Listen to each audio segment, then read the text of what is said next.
बनेगा मुख्यमंत्री सीधे कोलकाता से।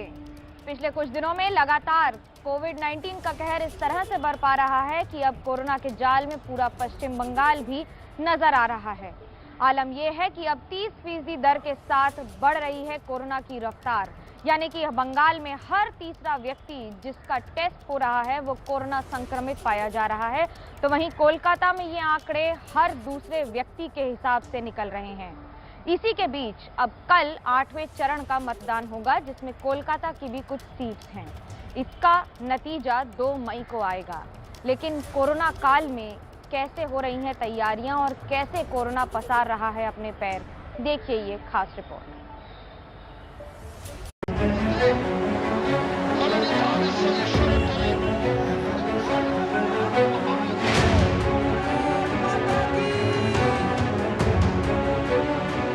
जिस बंगाल में कल आखिरी चरण का चुनाव, उस बंगाल में कोरोना की डरावनी रफ्तार।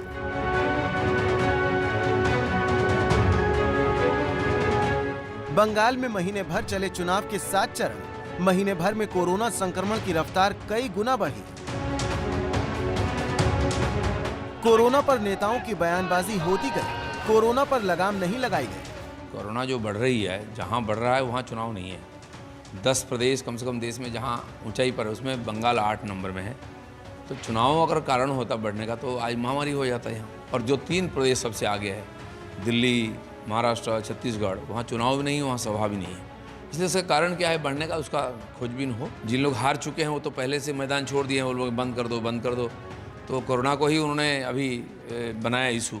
जिन्होंने इलेक्शन कमीशन को टारगेट किया, सेंट्रल फोर्स को किया, EVM को किया, तो उससे फ़ायदा नहीं हुआ है। लेकिन आज उनको कोरोना को सहारा लेना पड़ रहा है।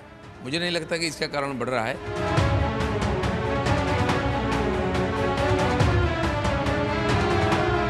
কেন্দ্রীয় সরকারের কাছে টাকা কম আছে, সব ব্যাংকের টাকা গচ্ছিত আছে, রিজার্ভ ব্যাংকের টাকা গচ্ছিত আছে, PM কেয়ারের টাকা গেল কোথায়? সেই সব টাকাগুলো পড়ে আছে। ওই টাকা দিয়ে এতদিন ভ্যাকসিন দিয়ে দিলে আজকে আর কোভিড হতো না। ইলেকশনের রেজাল্ট বেরিয়ে যাওয়ার পর আমরা ইউনিভার্সাল ভ্যাকসিন দেবো। 18 বছর থেকে যে চাইবে সেই পাবে, সম্পূর্ণ বিনা পয়সায় সরকার থেকে আমরা ভ্যাকসিনটা কিনে দেবো। यानी जब चुनाव होता रहा तब बंगाल में कोरोना संक्रमण भी बढ़ता रहा।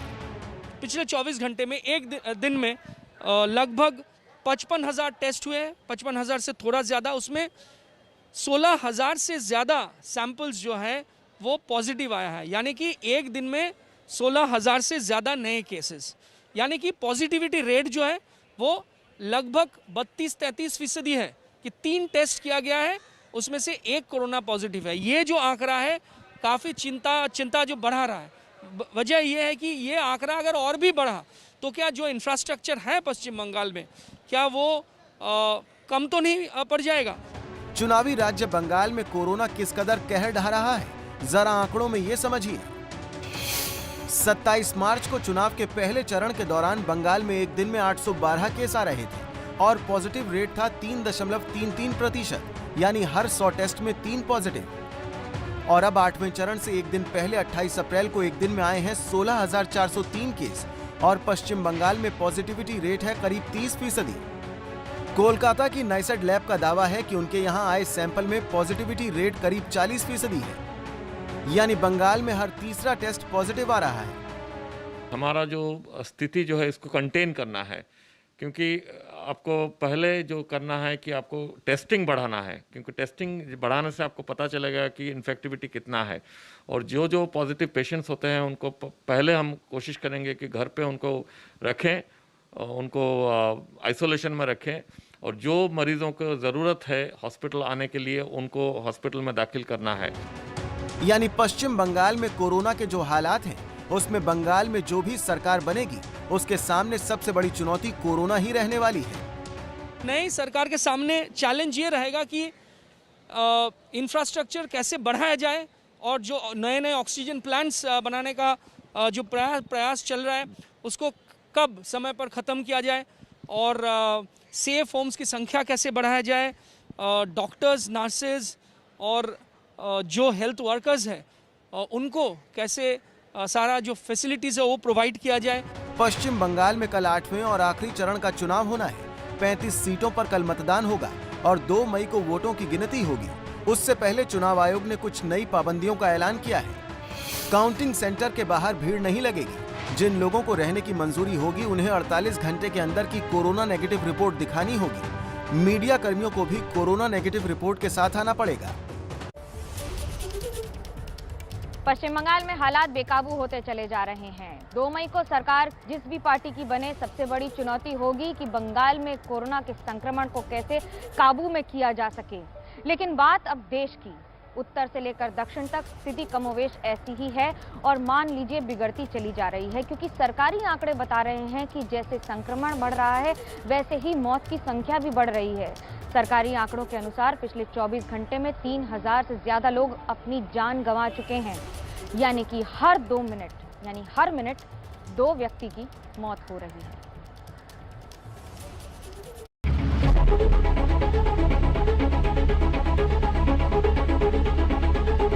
कोरोना से देश में हर घंटे 137 से ज्यादा मौतें हो रही हैं। पहली बार भारत में मौत का आंकड़ा 3000 के पार पहुंच गया। एक दिन में देश में 3293 मौतें हुई हैं और ये कोरोना से भारत में मौत का सबसे बड़ा आंकड़ा है। 28 अप्रैल यानी मौजूदा तारीख में देश में कोरोना से मरने वालों का कुल आंकड़ा 2 लाख पार कर चुका है, यानी कोरोना से 2 लाख से ज्यादा लोगों की मौत हो चुकी है। ये तस्वीरें यूपी के जौनपुर से आई हैं, जहां पुलिस की मौजूदगी में एक शव दिखाई दे रहा है। तिलकधारी सिंह की पत्नी कई दिनों से बीमार थी, लेकिन न तो दवाई मिल पाई न अस्पताल में बेड। पत्नी की मौत हो गई, लेकिन उसके दाह संस्कार के लिए कोई नहीं था। पति अकेले ही पत्नी को लेकर अंतिम संस्कार के लिए निकला तो गांव वालों ने सरहद पर रोक दिया। इसके बाद जब पुलिस पहुंची तब अंतिम क्रिया हुई। बिल्कुल ऐसी ही घटना ओडिशा के बरगढ़ जिले में हुई, जहां गांव में 14 घंटे तक एक व्यक्ति का शव घर पर पड़ा रहा। 5 दिन पहले तमिलनाडु से लौटने वाले विनोद ठाकुर को पहले बुखार हुआ और फिर उसने दम तोड़ दिया। अंतिम संस्कार के लिए कोई रिश्तेदार सामने नहीं आया, क्योंकि उन्हें डर था कि मौत कोरोना संक्रमण से हुई है। प्रशासन तक सूचना पहुंची तो शव का दाह संस्कार हुआ। ये घटनाएं बताती हैं कि वायरस को लेकर देश में किस तरह दहशत का माहौल है, लेकिन लोगों को ये समझना होगा कि शव का अंतिम संस्कार होने दें। कल एबीपी न्यूज ने डॉक्टर से इस सवाल का जवाब भी पूछा था कि क्या राख या फिर अंतिम संस्कार के वक्त धुएं से कोरोना हो सकता है। सुनिए जवाब। कोविड मरीज के अंतिम संस्कार के बाद वहां पे जो उत्पन्न हुआ राख है या फिर धुआं है, उससे कोविड होने की संभावना बिल्कुल ही नहीं है। बट स्टिल जो लोग उस पर्टिकुलर बॉडी को हैंडल करते हैं उनको डेफिनेटली ध्यान रखना होता है, क्योंकि सिक्रीशंस में डेफिनेटली वायरस हो सकता है और उससे उन्हें कोविड हो सकता है। बट राख या धुएं से कोविड होना। बावजूद इसके जनता के नुमाइंदे ऐसे आयोजन करवा रहे हैं जो कोरोना बम की तरह काम करेगा।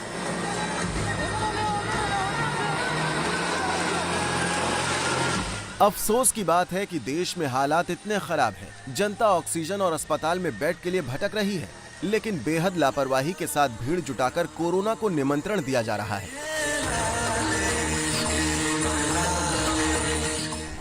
जिस बिहार से जश्न की तस्वीरें आई हैं, उसकी राजधानी का हाल देख लीजिए। पटना के एशिया अस्पताल के परिसर की तस्वीरें हैं, जहां ऑक्सीजन के सिलेंडर रखे हुए हैं। एशिया अस्पताल को चलाने वाले क्या कह रहे हैं, सुनिए। नमस्कार सर, मैं एशिया हॉस्पिटल से, और एक बार पीछे मैं आपको ऑक्सीजन सिलेंडर के कंडीशन दिखा रहा हूँ। ये हॉस्पिटल है एशिया हॉस्पिटल। ये अभी हमारे सिलेंडर की कंडीशन है। ये हमारे पास खाली सिलेंडर हैं सारे, जिसमें से ये कुछ सिलेंडर जो हमारे पास भरे हुए हैं, और ये जो सिलेंडर ये हमारे पास फाइनली लगे हुए हैं। मतलब अभी फ़िलहाल इस वक्त अब ये हमारे पास जो बैकअप है वो मैक्सिमम 2 से 3 घंटे का है, इससे ज़्यादा हमारे पास बैकअप नहीं है।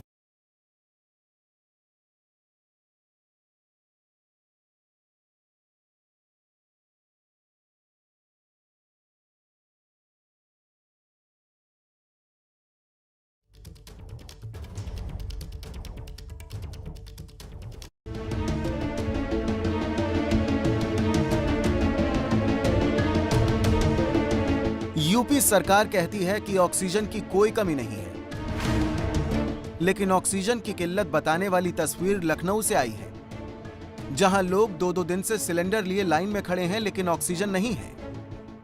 मैं 48 घंटे हो गया है, आज की तिथि 28 तारीख है।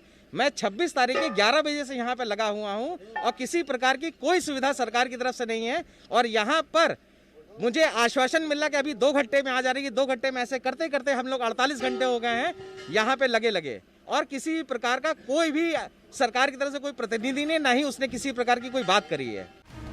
जितनी ऑक्सीजन चाहिए उतनी नहीं मिल पा रही, इसीलिए तो देश भर से ऐसी तस्वीरें आ रही हैं। ये लखनऊ के भैंसाकुंड बैकुंठ धाम की ताजा तस्वीर है, जहां लगभग 20 चिताएं जल रही हैं। एम्बुलेंस की कतार लगी हुई है, जिनसे लगातार शव आ रहे हैं। मैं इस वक्त बैकुंठ धाम शमशान घाट पे हूँ, जहाँ का तस्वीर आपको दिखाऊंगा कि देखिए लाइन से पूरी शवों की कतार है।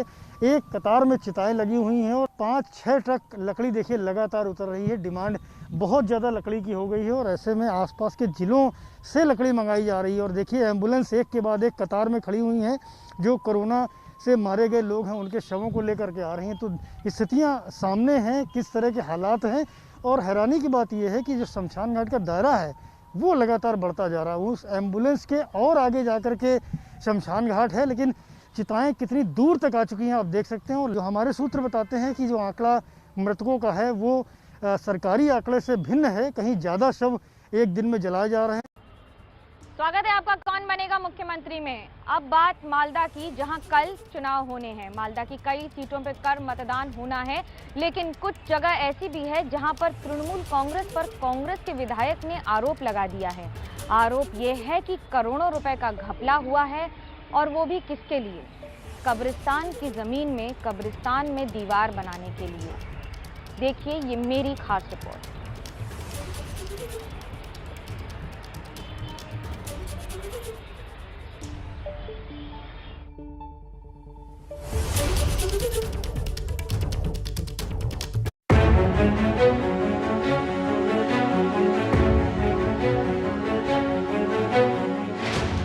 हरी घास में दबी ये जमीन कब्रिस्तान की है। न यहाँ मुर्दों को दफन करने का कोई साधन दिख रहा है और न ही कब्रिस्तान की कोई दीवार।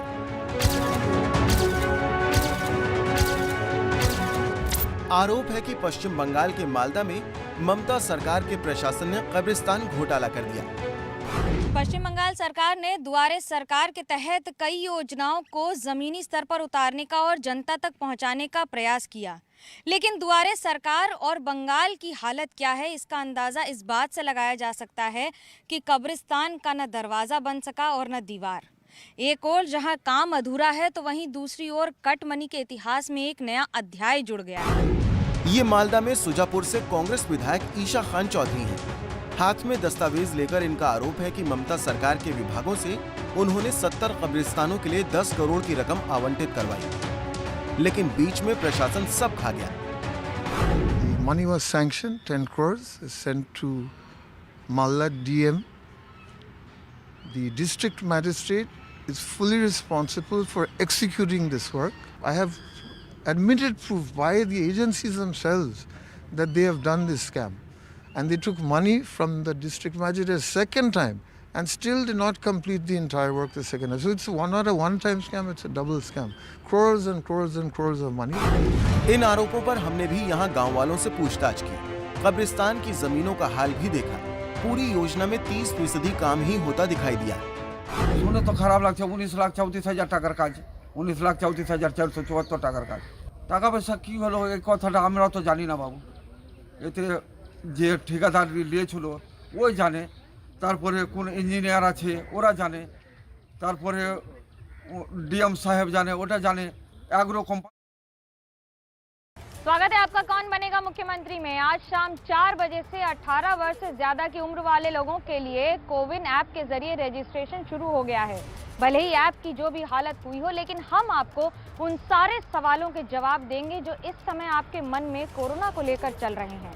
मेरी सहयोगी शोभना यादव ने डॉक्टर्स के एक पैनल से बात की, जिससे आपको अपने सारे सवालों के वो सारे जवाब इसी प्लेटफॉर्म से एबीपी न्यूज से मिल सके।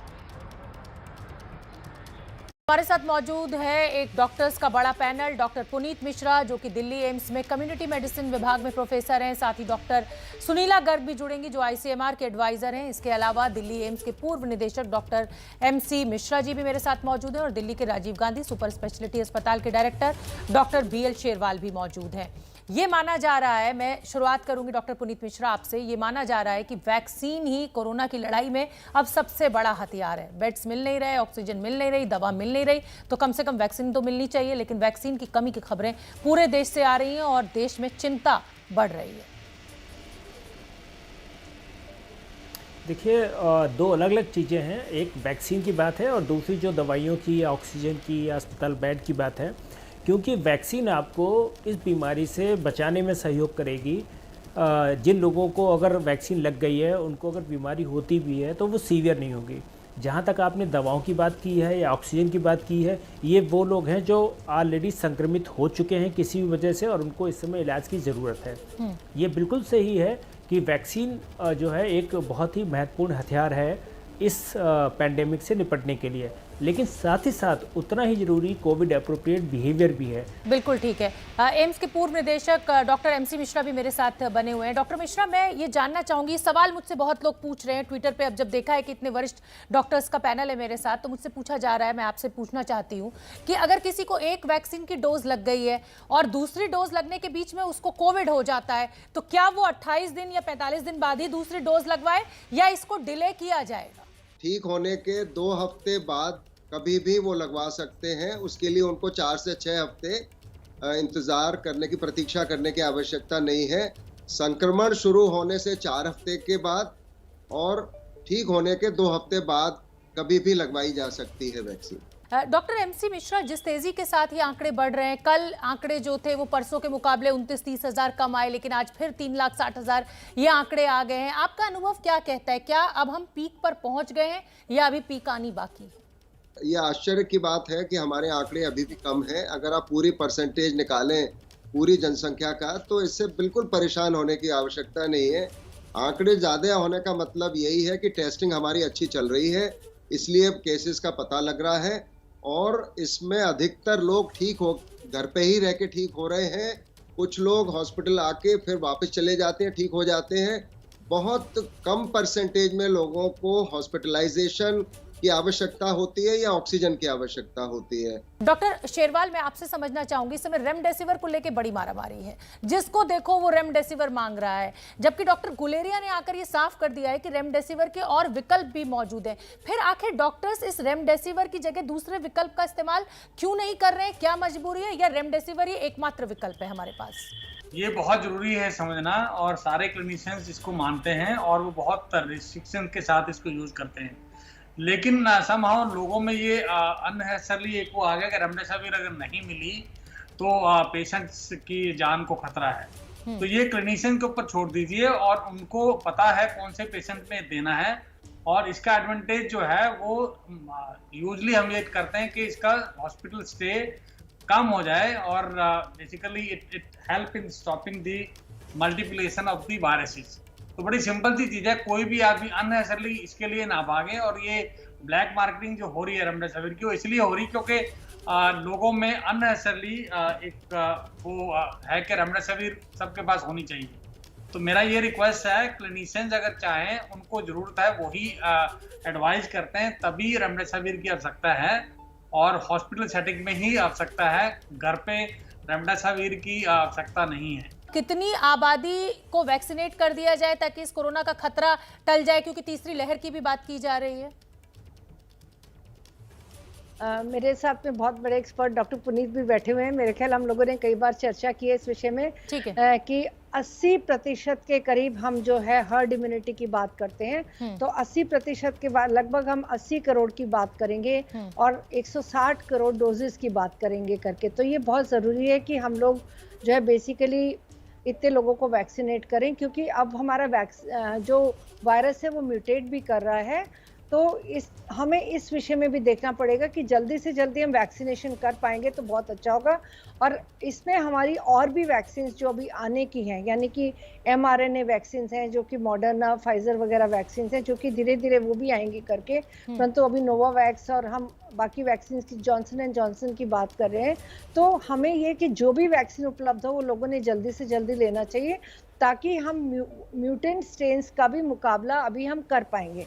नहीं तो हमारे शरीर में जो एंटीबॉडीज जो बनी है वायरस वैक्सीन लेने के बाद में, वो इसके अगेंस्ट में, वायरस के अगेंस्ट में काम नहीं कर पाएंगे, क्योंकि हम डबल म्यूटेशन, ट्रिपल म्यूटेशन भी देख रहे हैं करके। तो ये बहुत ज़रूरी है कि लोग जल्दी से जल्दी आके अपना टीकाकरण कराएं, और आज की तारीख में हमारे वैक्सीन इफेक्टिव हैं। बिल्कुल, जिम्मेदारी दोहरी है, जिम्मेदारी नागरिकों की भी है डॉक्टर पुनीत की, वो आएँ और ज़्यादा से ज़्यादा संख्या में वैक्सीन लगवाएं, लेकिन साथ ही साथ राज्य सरकार और केंद्र सरकार की भी जिम्मेदारी है कि किसी भी वैक्सीनेशन सेंटर पर वैक्सीन खत्म ना हो और लोगों को फटाफट लगे और एक ड्राइव के तहत ये चले, क्योंकि अब ऐसा लग रहा है कि अब ये हाई टाइम है, इसके अलावा और कोई विकल्प हमारे पास है नहीं। डॉक्टर पुनीत, देखिए, वैक्सीन एक डेफिनेटली एक हमारे पास हथियार है, और जैसा कि शुरुआत में मैंने कहा था, कोविड अप्रोप्रिएट बिहेवियर, वैक्सीन ज़रूरी है, लेकिन एक चीज़ का हमें और ध्यान रखना है। देखिए, हम इस समय वैक्सीनेशन के साथ साथ एक बहुत बड़ी संख्या में जो लोग कोविड से प्रभावित हो चुके हैं उस जनसंख्या से जूझ रहे हैं, और आपको मालूम है कि ये जो बीमारी है एक से दूसरे, दूसरे से तीसरे को इस प्रकार से संक्रमण पैदा करती है। तो इसमें एक चीज़ हमें और ध्यान रखना पड़ेगा। कई बार मैंने ये देखा कि वैक्सीनेशन सेंटर पे लोग भीड़ लगा लेते हैं, सोशल डिस्टेंसिंग नहीं है, तो वो कहीं एक ऐसा माध्यम ना बन जाए कि वहाँ से भी इन्फेक्शन ट्रांसमिट हो। तो हमें वैक्सीन देने के साथ साथ इस चीज़ का पूरा ध्यान रखना है कि जहाँ पर भी वैक्सीन हो रहा है वहाँ पे हम सारे प्रिकॉशंस लें, ताकि भीड़ वाली स्थिति ना बने। डॉक्टर मिश्रा, ये एक लंबा समय लगेगा इस पूरे कार्यक्रम को चलने में। 130 करोड़ का देश है, अगर 80% लोगों को भी लगाई जाएगी तो लगता है आपको कि ये साल, 1.5 साल का पूरा प्रोजेक्ट है, और तब तक हमें कोविड के लिए जो हमारा अप्रोप्रिएट बिहेवियर है उसी का पालन करना ही एकमात्र उपाय है?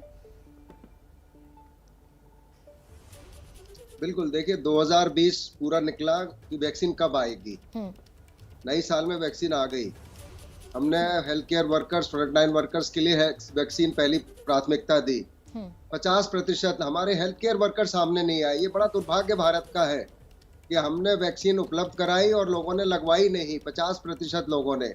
फिर हमने 45 वर्ष के ऊपर के कोमॉर्बिडिटी वालों को खोली, एल्डरली को खोली, उसमें हमारी अपटेक कम रही। तो जितनी हमारी क्षमता थी उसका 50% भी लोग लगवाने नहीं आते थे। तो ये कहना कि वैक्सीन की उपलब्धता नहीं है, ये सही नहीं है बात। वैक्सीन की उपलब्धता अब तक रही है पूरी तौर से, लोगों ने आगे लगाया नहीं, क्योंकि हमको उम्मीद थी कि हम 45 वर्ष से ऊपर के सब लोगों को शामिल कर लेंगे तो कम से कम हम 20 करोड़ लोगों को कवर कर सकेंगे। अभी तक हम केवल लगभग 15 करोड़ पे हम पहुंचे हैं, जिसमें 15 करोड़ सभी को 2 डोज नहीं लग पाई हैं। डॉक्टर सुनीला, आप कहती हैं कि 80% लोगों तक ये टीका वैक्सीनेशन का पहुंच जाना चाहिए। कितना टारगेट आप लेकर चल रही है? ये सरकार कब तक अचीव कर लेगी? कितना हमें 1 साल, 1.5 साल कितना लगेगा? अगर हम ऑप्टिमली हर एक सेंटर को यूटिलाइज करते हैं, यानी कि अगर हम देखें हमारे पास में 29,000 के करीब कोल्ड चेन पॉइंट्स हैं, और उसके अगेंस्ट में हम 3 वैक्सीनेशन पॉइंट्स भी बनाते हैं, तो हमारे पास में 75,000 के करीब हो जाएंगे। तो 75,000 में अगर हम हर एक वैक्सीनेशन सेंटर हमारा 200 भी लगाता है तो करीबन हम 1.5 करोड़ को हम वैक्सीनेट पर डे कर पाएंगे, हमारी जनता को, 1.5 करोड़ जनता को। यानी कि आप सोचिए कि हम महीने में करीबन अगर हम 1.5 करोड़ की बात करें तो 30 दिन में हम करीबन 30 करोड़ कर सकते हैं। ये हमारा बहुत ही इजी टारगेट है। 200 लोगों को वैक्सीनेशन करना कोई बहुत मुश्किल बात नहीं है। बिल्कुल ठीक है डॉक्टर, वो लोग इवन थैंक यू। मेरे पास वक्त इतना ही है। बहुत बहुत धन्यवाद। बहुत अहम जानकारी डॉक्टर सुनीला दे रही हैं, और हम एबीपी न्यूज़ भी आपसे यही कहेंगे कि वैक्सीन जरूर लगवाइए। जैसे ही 18 साल से आज शाम 4 बजे से रजिस्ट्रेशन शुरू होगा, अपने नजदीकी स्वास्थ्य केंद्र में जाइए और इस वैक्सीन को जरूर लगवाइए, क्योंकि अब कोरोना की लड़ाई में एकमात्र हथियार वैक्सीन ही है। छोटा सा ब्रेक, फौरन लौट के आ रहे हैं। सभी डॉक्टर्स का बहुत बहुत धन्यवाद।